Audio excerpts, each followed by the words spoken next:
So they are actually ONIC might go for Basha, or they might surprise us with a new jungler pick. Basha open. Still, see, if Basha open, I think Aurora they have an answer. Because they let it open and they are comfortable to play against him. Like if they pick it, we have a secret pick, we have a pocket pick. No one will predict it. We will see about that actually. So we're waiting for Skylar and Keyboy right now to go for their picks.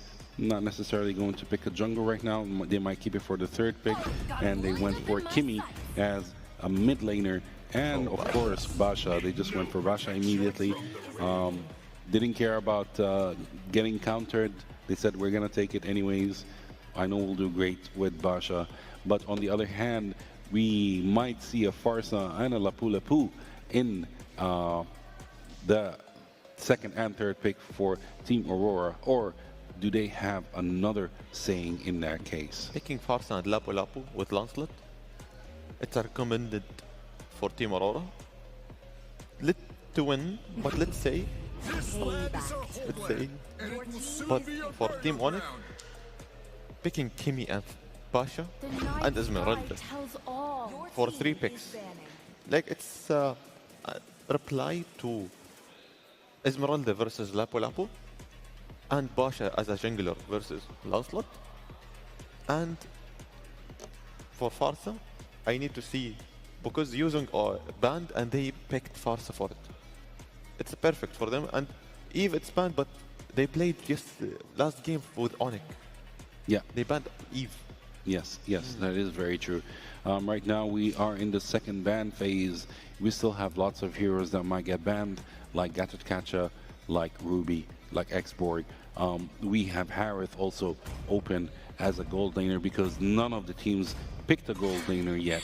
They went for a carry. That means they might actually go for kind of a tanky team, mostly a tanky team, or they might be tricking them, giving them an idea that they're going tanky, but they will go for burst damage. We are waiting for that. Wow, a Helcurt ban. This is the first time we see Helcurt getting banned. This is target ban. This is a target ban for sure. They felt like Kyrie might actually... no, actually it's not, because I would say Helcurt is mostly used as a jungler. So I'm surprised. Why did they go for Helcurt? Did actually ONIC think of going for for example, a gold laner Helcurt or a roamer Helcurt? I doubt it, but you know, of course, Aurora understands this more than I do, than both of us, you know, so they've done their homework. They know who might they go for. But in the last ban phase, we're waiting for the last ban from Kyrie. He went for Moskov.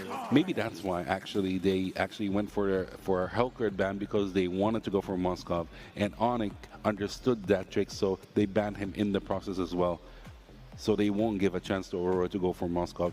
Very smart. But still, we have actually Claude and we have Harith in the gold lane. So will Light from Aurora ban any of these two, or will he go for a different ban? We will see. I want to see Harith in the game as last game. Also, Khalid is open. But as a Moskov, it's getting banned. Aurora have a less chance, but still, I want to see from Cloyd is it's banned, the last ban for the blue side. For the red side, I want to see Sans and Carry, because they bind Carry, and they will go for a tanky build, a tanky team, and Aurora they will have the counter for this. They are ready to it. We might actually see a Terizla in that game. We might see a physical damage hero, because, you know, it won't make any sense for ONIC to go for a Harith pick, because that's 4 magical damage, and that's a lot of magical damage for a single team. I don't think they're going to do that. They're going to go for a physical hero. Ranger is such a great pick, of course, for a gold laner. We are still waiting for a roamer. It might be... who do you think might be a roamer? Chow? Did we go for the easy Chow? Yeah. Chow as a roamer in the tanky build. It's really good. Chow. They actually Aurora. Chow as a roamer. Yeah, actually Aurora took Chow. I thought ONIC would go for them, but I think Aurora might actually go for Chow, or they might go for another. Go Chow later and CC. Let's see. That is very Aurora? interesting, actually. That is very, very, The very draft. interesting. For Aurora until now, if they pick CC and Chow, That would be great. Yeah, that would be great. and hovering on Chow, still thinking, oh, okay. They went for a Now Chow. the completed of the puzzle, Yeah. and I like Lancelot and Chow, CC, Lapu Lapu, Farsa, as Kalia, ONIC. Wow. See, What do you think oh wow. for ONIC draft? ONIC draft is very amazing. I mean, I would say mid to high damage output. For Aurora, they have more burst damage. They have more sustainability as well. This is not going to be an easy game for both. It's a close draft for both. It's a high skill game actually for both teams. It's going to be a very, very, very high skill game for both teams. Any mistake is not going to be forgivable. I want to see Aurora how they will like focus on their macros more. We'll see about that. All right, the tension is rising here, and the series could be decided right here, right now. Let's send it over to our casters to bring you Game 2 of ONIC Indonesia versus Aurora Gaming PH. This could be the game that sends us to the grand finals. Casters, take it away. Thank you again, panel, for breaking it down. Here we are, Game 2. And this time around, we're going to find out if they can even out the series here for Aurora Gaming Philippines to get to a Game 3. Honestly, rock hard, that's how we want it. You know, we want these semifinal matches to go the distance. They've got the lineup to be able to do it. I feel like there was some good adjustments here for Aurora. One being the fact that, you know, they went with their own pickoff potential. That could potentially snowball them into the right direction. Demon Kite really struggled in the previous game on the Lancelot. Now this time he's up against a utility jungler. We do still see that occasionally, right? Assassin versus utility. And sometimes the assassin gets the upper hand. Sometimes it's the utility based around this kind of holistic composition that ONIC brought. So we'll see if Aurora can actually make some early advantage by potentially getting her first blood. That's true, because it is going to be double marksman basically versus double fighter, right? So this is something that is going to be, you know, I don't know, maybe meta shift creating, depending on how well either one performs. So we'll see maybe if, you know, double fighter actually is the way to go, right? Or maybe we'll see if, you know, having a Granger and a Kimi on your lineup actually makes it so difficult for these double fighters to perform. So those are things I'm actually looking forward to in this matchup. But you're absolutely right. Like, so much is just up in the air for this game. And again, Aurora Gaming has that little bit of an early advantage, maybe, but it's not much. Yeah, not much to deal with. Part of it, though, is like this lineup, you know, for the most part, yes, it's Edward on the Lapu Lapu again. It's a Demon Kite on the Lancelot. Even if they run it back for some of these heroes, it's more so just getting that upper hand. You have to give it up to ONIC in the last game. They were just really good at the team fighting, really good at finding the right moments to avoid that setup potential, even from Edward and the Lapu Lapu. We always know that when the Lapu Lapu is secured for a team, not only does he do a lot of damage, he can tank up quite a bit, but the stuns with the Landshaker are so good, just like this.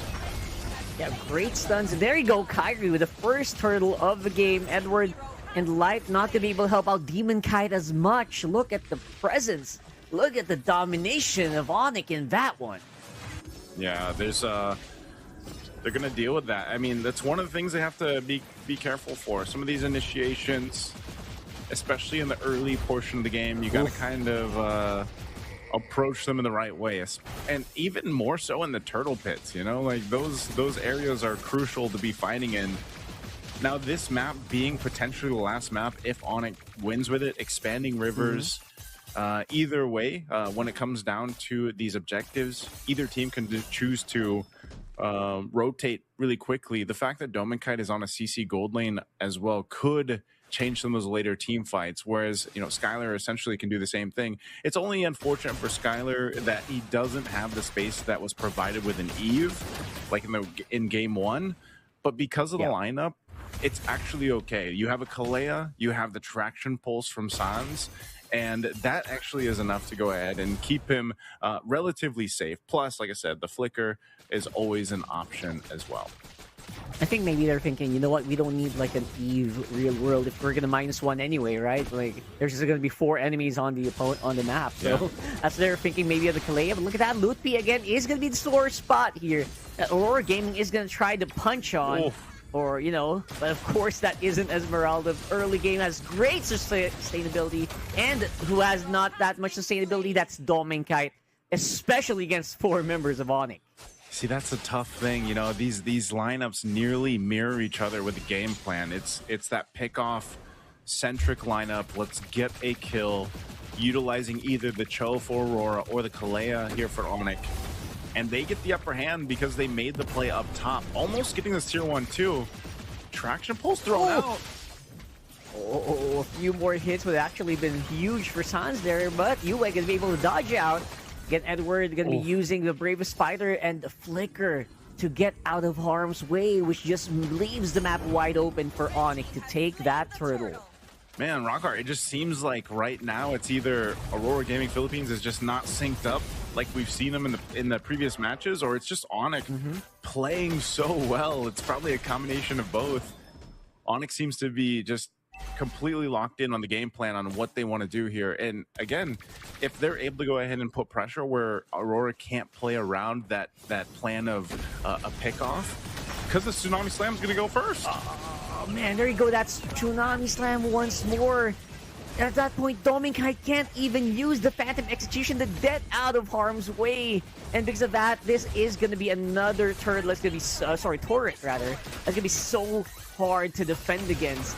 Now, of course, there has to be something to give for Aurora. Skylar maybe absorbing some of Dominkite's hits, buying some time for Kyrie to get back into the fight here alongside Kiboy. That aggression of this duo, this Kalea and this Baksha, so nasty. Kiboy is so locked into the series. There's the kick though. Nice kick from Light, obviously gonna get some kills back, and that is Hans. So Sans going down is gonna be so massive here for Aurora Gaming, and slowing down that Kimmy. That Kimmy felt like it was actually starting to like steamroller them, man. Yeah, it's a problem they have to deal with, but nonetheless, right now ONIC is just winning off Keyboy's Kalea. For the most part, it's all been the Tsunami Slam. So now Light's got to go ahead and fill that in. He's done as well. He's got actually a couple kills on this, but it's more so the way they're moving around the map. There's got to be an answer for this, especially as they set up around this next turtle coming up in a couple seconds here. You're seeing it. Demon Kite's going to get spotted out. He's actually having a difficult time this game, just like in game 1. Really getting pressured on his jungle, potentially to try to force him to use a retribution on the purple buff, so he doesn't have it for the turtle, but still, he'll be able to secure this just fine. ONIC waits in positioning. Again, same thing. Lootby giving information. Keyboy waiting for that Tsunami Slam. So we'll see how Aurora approaches this. This 3,000 gold difference might play a part into this fight, but turtle secured. Yeah, huge, tricky turtle there, getting secured there by ONIC. There goes that team fight. Light not going to be long for that world. Cannot really sustain. Skylar's Granger right now was just doing insane amounts of damage, even on Edward. That's a double kill for the gold laner of ONIC. And not to mention, they also got that turtle. Demon Kite now going to be struggling to even get the jungle camps on his side. Let's see if he gets this orange. He should be able to retreat. Oh, he doesn't get it. Unfortunately, yeah, he doesn't get it, and it's looking even more grim now for Aurora Gaming Philippines here. The way this game is going, 3 turtles now in the hands of ONIC, 5,000 up in terms of gold. They have a clear shot at taking the first Lord as well, unless somehow, some way, Aurora finds a way to crawl back into this game. But look at the pressure from ONIC. They won't let up on this. And it's, you know, it's a stark difference, at least for the Esmeralda this time. When you see the Esmeralda struggle, But when you see it shine like this and you're able to go ahead, you know, you're deathless, you provide information, a Tsunami Slam again. Oh man, that's a huge Tsunami Slam here. Of course, Yue gonna be able to at least answer with the Feather Airstrike. That front line is starting to demolish and diminish on its health. That's Kiboy going down though. Demon Kites are doing some really good mechanics, but the rest of ONIC are still inside the front lines. They're not really going back quite yet, but it is gonna be -1. Kiboy's aggression removed from the map might leave an opening for Aurora to make something happen here. That pickoff is great. At least they get a kill. You know, it was a fight that was started off the Tsunami Slam. One of the first steps that Aurora needs to get back into the game. But even looking at the itemization here, there's quite a bit of difference, right? Even the gold lane right now, obviously the CC is going to scale up a lot slower than this Granger with given the way the game's gone. But, you know, you Sky Pierce, Malefic Aurora, Hunter Strike already. That's why Skylar's popping off on the damage. He's got the 4 kills. If he continues to stack up the Sky Piercer, it's going to be devastating in these later fights. And so for Aurora, as this Lord is up, they have to make a decision. Do we actually contest this? This is one of the difficult things, too, in that matchup of Assassin versus Utility, right? The Baksha, obviously tankier.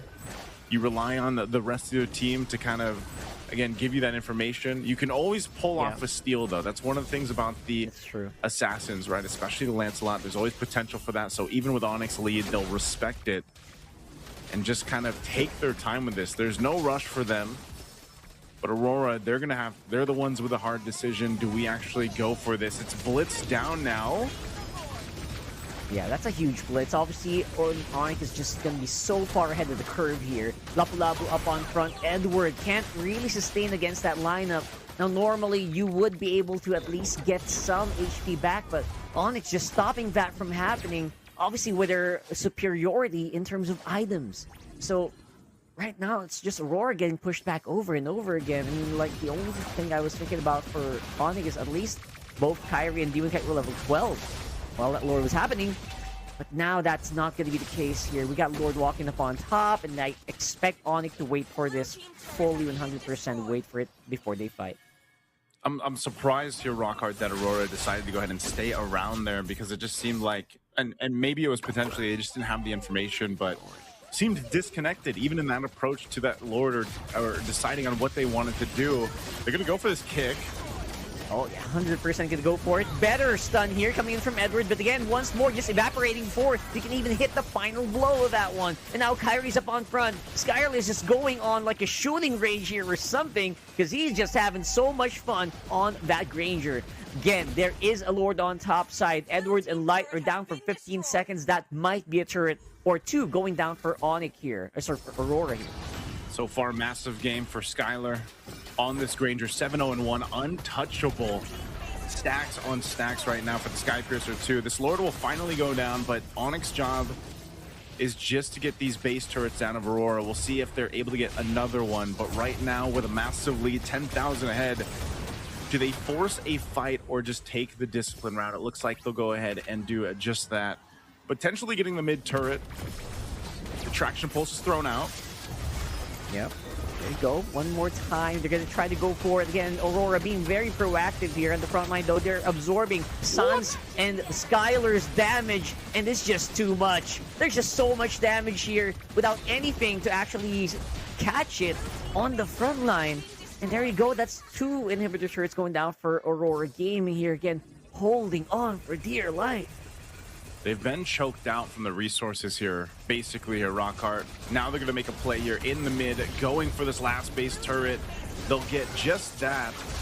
But with Dominkite coming back up, it looks like they're just going to go ahead and get back here. Lutby has been a nuisance this whole time. He has been the scout for ONIC, giving all the information that they need on how they approach these fights.